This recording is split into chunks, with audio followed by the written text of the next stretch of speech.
Nativity, dignity. Hello, Malcolm here. Welcome to Quiet Time Coaching, episode 443. Now, last Sunday, we welcomed my good friend, Dr Andy Boakye, as a visiting speaker to the Watford Church of Christ, and he spoke on the advent of Jesus in Matthew's genealogy. That's from Matthew chapter 1, verses 2 to 6. And something has stayed with me since Sunday, so I thought I'd share it with you today to see if you might find it helpful in your times of quiet with God. Andy observed that 4 women are mentioned in the genealogy of Jesus. Those are Tamar, Rahab, Ruth, and the wife of Uriah, which is of course Bathsheba. And Andy joked that perhaps Matthew felt he couldn't even say her name because of the situation between her and David was so scandalous. In fact, all 4 of them are questionable as to their dignity.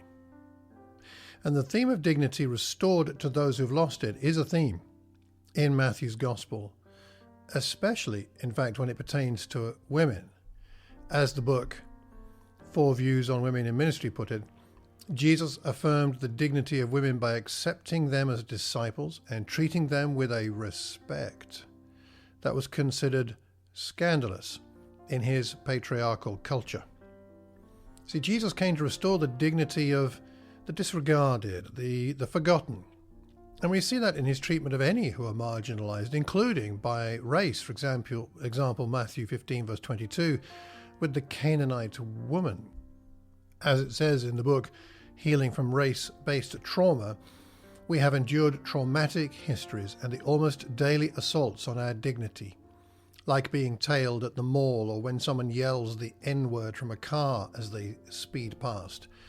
So many people in so many places for so many reasons have been stripped of their dignity, but Jesus came to restore it. And how did Jesus restore dignity to women and others who were denied it? He didn't instantly and miraculously institute justice for all. That will come in the next life. Instead, though, for now, he took the position of one undignified, so as to empathize and sympathize with those, you and me, in that state. So when you are treated as if one unworthy of dignity, Jesus understands. Jesus' birth was not dignified, was it? Nor was his death. And why did he endure such indignity? He did it to grant us his dignity.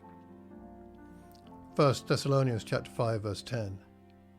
He died for us so that, whether we are awake or asleep, we may live together with him.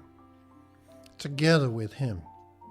We are with him in his place of ultimate dignity. He has the dignity of the beloved Son, the one with whom God is pleased, and that is something we share with him because we live together with him, because he died for us. He endured that indignity so that we could share now in his dignity. And that's one of the reasons we pray. Perhaps one of the reasons you'll pray today is because you now have that dignity. God granted us prayer as an indicator of the fact that he considers us worthy of dignity. As Blaise Pascal said, God has instituted prayer to impart to his creatures the dignity of causality. God listens and God even acts on our prayers. Now that is an indicator of dignity if I've ever heard one.